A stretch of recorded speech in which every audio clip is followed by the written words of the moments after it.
বাঙালি কি এতটাই বোকা? তোমরা বলবা আর বাঙালি মাইনে নেবে? আজকে সারাটা রাইতে ২টা মিনিটের জন্য ঘুম আসে না চোখে।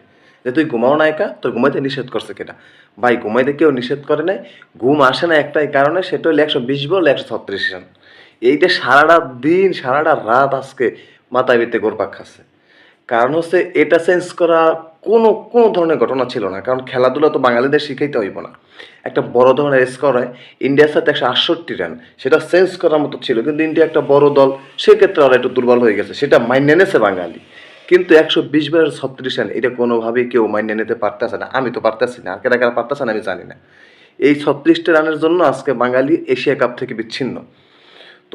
তোমাদের সব খেলা বর্জন করা হচ্ছে, শুধু এশিয়া কাপ না, তোমরা যত খেলাধুলো খেলবা সব খেলা বাংলাদেশের মানুষ বর্জন করবে। ওই এলাকায় যে ক্লাবগুলি আছে না, এলাকায় যে ক্লাবগুলি থাকে যেন পোলাপানি প্র্যাকটিস করে, ওই পোলাপানরা যদি নামাই দেওয়া হইতে যে ১২০ বলের ৩৬ কর, বাপু ওরাও করিয়ে নিয়ে আইতে। আর তোরা তো ইন্টারন্যাশনাল খেলোয়াড় পর্যায়ে, মানে তোরা কোন লেভেলে চলে গেছে, আর মনে কর যে কোন লেভেলে তোদের স্থান হয়ে গেছে। এয়ারপোর্ট দিয়া সাবধানে আইসে মনু। ডিম থেরাপি না পারলেও ডিম ফিক্কাইতে পারবে, ঠিক আছে? আমি বাংলাদেশ বিসিবি বোর্ডে বলবো যে তাদেরকে বাংলাদেশে ১ মাস পরে আনা হোক। এখন আনলে অলরেডি কিন্তু ফায়ার হয়ে দিবে পুরা। গাড়ি তো ভাঙবেই, এক একটা মাথা লগে নাও থাকতে পারে, এই জন্য ১ মাস পরে আনতে হবে। ওরা ১ মাস ওই দেশে থাকুক, খাওয়ান খোরাক পাঠাই দেন। বাংলাদেশে আইনেন না এত তাড়াতাড়ি, খুবইবেন সব। ও বেচার আগে তো দোষ নাই, দোষ তো ঘুষ খাওয়ার দোষে, ওরা তো ঘুষ খায় না। ঘুষ যারা খাইছে হ্যাগো লগে এই কামটা হয়েছে।